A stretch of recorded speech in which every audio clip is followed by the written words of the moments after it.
ओम साई राम। बाबा की वाणी में आपका स्वागत है।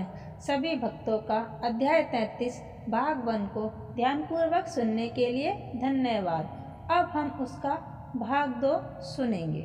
भक्त नारायण राव को साईं बाबा के दर्शन 3 बार करने का सौभाग्य मिला था।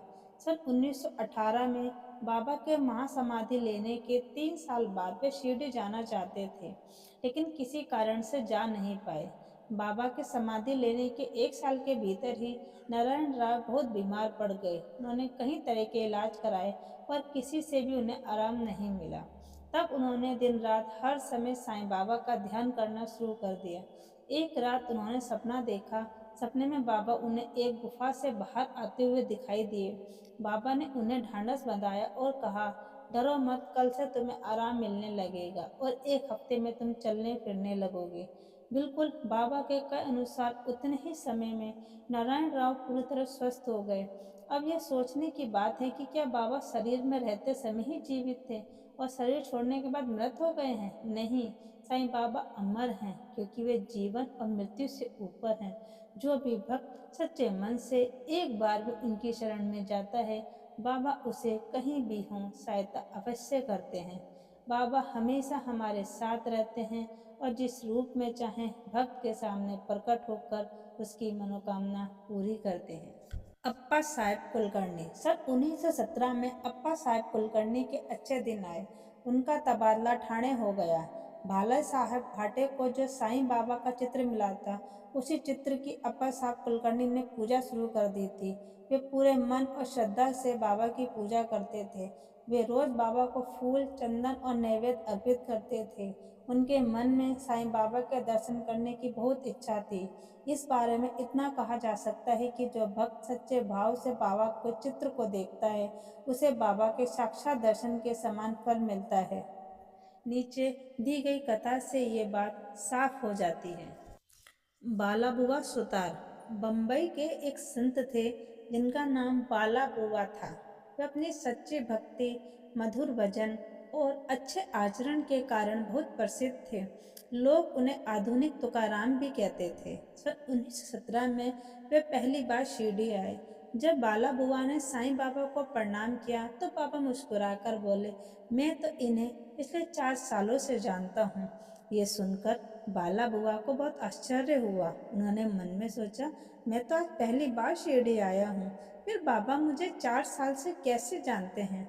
थोड़ा सोचने पर उन्हें समझ में आ गया कि संत कितने सर्वज्ञ और सर्वव्यापक होते हैं।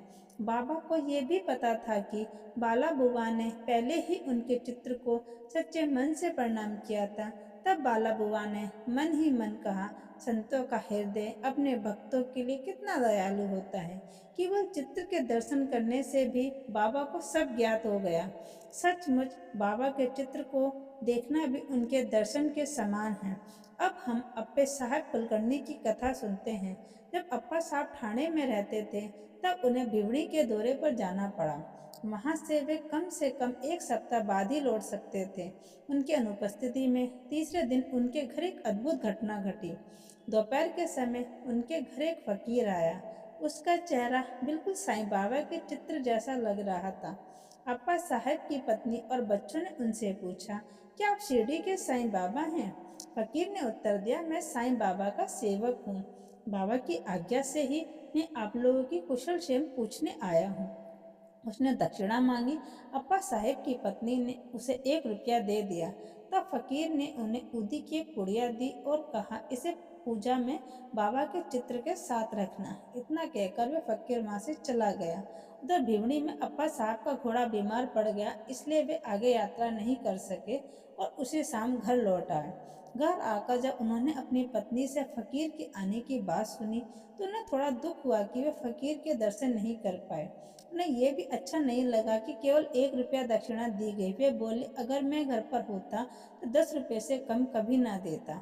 यह सोचकर वे बिना भोजन किए ही फकीर को ढूंढने निकल पड़े। उन्हें मस्जिद और कई जगह खोज की पर फकीर कहीं नहीं मिला। तब उन्हें बाबा का यह उपदेश याद आया कि भूखे पेट ईश्वर की खोज नहीं करनी चाहिए। उन्हें अपनी गलती समझ में आ गई। भोजन करने के बाद वे अपने मित्र श्री चित्रे के साथ बाहर टहलने निकले।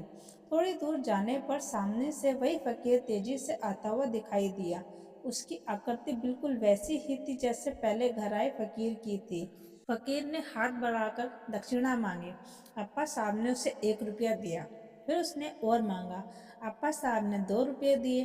फिर भी वह संतुष्ट नहीं हुआ। मित्र से 3 रुपये उधार लेकर दिए। तब भी वे मांगते रहे। तब अप्पा साहब उसे घर ले आए और 3 रुपये और दिए। इस तरह कुल 9 रुपये हो गए। पर फकीर फिर भी असंतुष्ट ही दिखाई दिए। तो अप्पा साहब बोले, मेरे पास तो 10 रुपये का ही नोट है। फकीर ने वह नोट ले लिया और 9 रुपये वापस देकर चला गया।